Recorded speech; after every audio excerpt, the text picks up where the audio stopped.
या वो नहीं वापस निकल रहे हूँ, ऐसी कोई भी समस्या है जिसका कि आपको लगता है कि जिलाधिकारी महोदय या एसपी साहब भी उस मीटिंग में बैठते हैं और बाकी विभाग के लोग भी उसमें बैठते हैं, तो जब आपसे ये रिक्वेस्ट है कि अगर जो आप हफ्ते भर के अंदर वो एप्लीकेशन आप हमारे तक पहुंचा दें कि आपने अभी तक क्या कार्रवाई की या नहीं कार्रवाई कर पाए हैं, तो मैं यहाँ पे अगर जो आप मंगल को आते हैं, मंगल को यहीं रहूँगा, बुध को यहीं रहूँगा, ठीक है। तो आप आइए, एप्लीकेशन तैयार कीजिए। अगर जो आपको लगता है कि अच्छा मेरे पास तो कोई सबूत भी नहीं है और कुछ नहीं है, तो पता नहीं भगवान रास्ते बनाता है अपने आप। अगर जो आप प्रताड़ित हैं तो भगवान खुद रास्ता दिखाता है। तो क्या कहते हैं, आप जैसे आए हैं, डीएम साहब आज आए, एडिशनल एसपी साहब आए, है ना, तो आपको एप्लीकेशन हमारे पास आ जाएंगे। उन्होंने ये बोला है कि जब तक इतनी एप्लीकेशन नहीं आती कि डीएम साहब को अपना टाइम देने की जरूरत पड़े, तो वो टाइम नहीं मिलता है। फिर वो बोलते हैं अपने उसको लिख देंगे अपना पीए को कि आप देख लो जरा क्या है, मीटिंग की कोई आवश्यकता नहीं है। तो इसलिए आप अपना आइए, हम डीएम साहब तक आपकी आवाज पहुंचाएंगे, वो अधिकारी हैं उनकी आवाज आप तक आवाज पहुंचाएंगे, और जैसा कि उन्होंने आश्वस्त किया है कि उस पर एक्शन होगा, उनके पीछे पड़ेंगे, तो हो सकता है कि आपका संभावनाएं ज्यादा है कि आपका काम जो है वो हो जाए।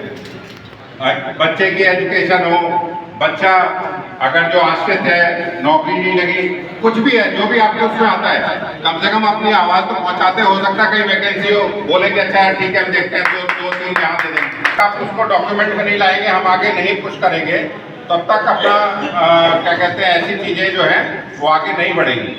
तो आप एक बार कोशिश करके देखते हैं, फिर पीछे पड़ते हैं, तो होना चाहिए। जो जायज काम है वो क्यों नहीं होगा, हम लोगों का हक है वो हम लेंगे, ठीक है। ओके, अभी सिर्फ वर्दी का रंग अलग है, जज्बा देश के लिए जो मर मिटने की चाहत वो सब एक है। तो इसीलिए जब भी हम जाते हैं तो इन्हें ऐसा लगता है कि हमारा कोई भाई आया है, इसकी मदद पहले करनी होगी। तो इस जज्बे को बहुत बहुत सलाम, बहुत बहुत धन्यवाद। और मैं चाहूँगा कि आप अपना जो आशीर्वाद है वो इस एक्स सर्विसमैन जितने भी हैं उनके बच्चों पे बनाए रखें, ताकि वो एक परिवार से अलग रहे। मेरी खुद की 25 साल नौकरी हो गई, मैं ट्रेनिंग में था जब कारगिल का युद्ध शुरू हुआ, और मैं 12-15 साल अपनी फैमिली से अलग रहा, कभी पहाड़ों पे, कभी टैंक के अंदर, कभी कुछ। तो जो संघर्ष रहा है वो अलग तरीके का है। उसके बाद आदमी थोड़ा सा चैन सुकून चाहता है अपनी जिंदगी में, जिसमें कि आपका एक बहुत अहम योगदान है।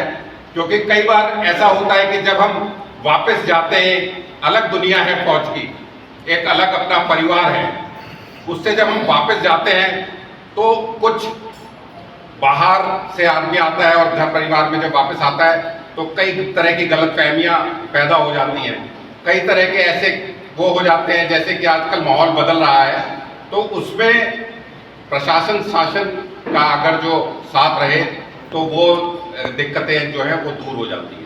तो हम ये कोशिश करेंगे, मैं साहब की तरफ से ये आपको आश्वासन देता हूं कि आपको कम से कम परेशानी हो या ना के बराबर परेशानी हो, कोई भी ऐसी जायज शिकायत होती है जिसमें कि आप कष्ट परेशानी उठा रहे हैं, तो आप हमें अप्रोच कीजिए, हम साहब के पास तक जाएंगे, आपकी आवाज़ पहुंचाएंगे, और उस जो कष्ट है, शिकायत है, उसका निवारण जरूर होगा। धन्यवाद। आपको पूरा आश्वासन देना चाहेंगे आप सभी को, पुलिस के स्तर से जो भी सहयोग की आवश्यकता होगी बिल्कुल तत्परता संभव करेंगे।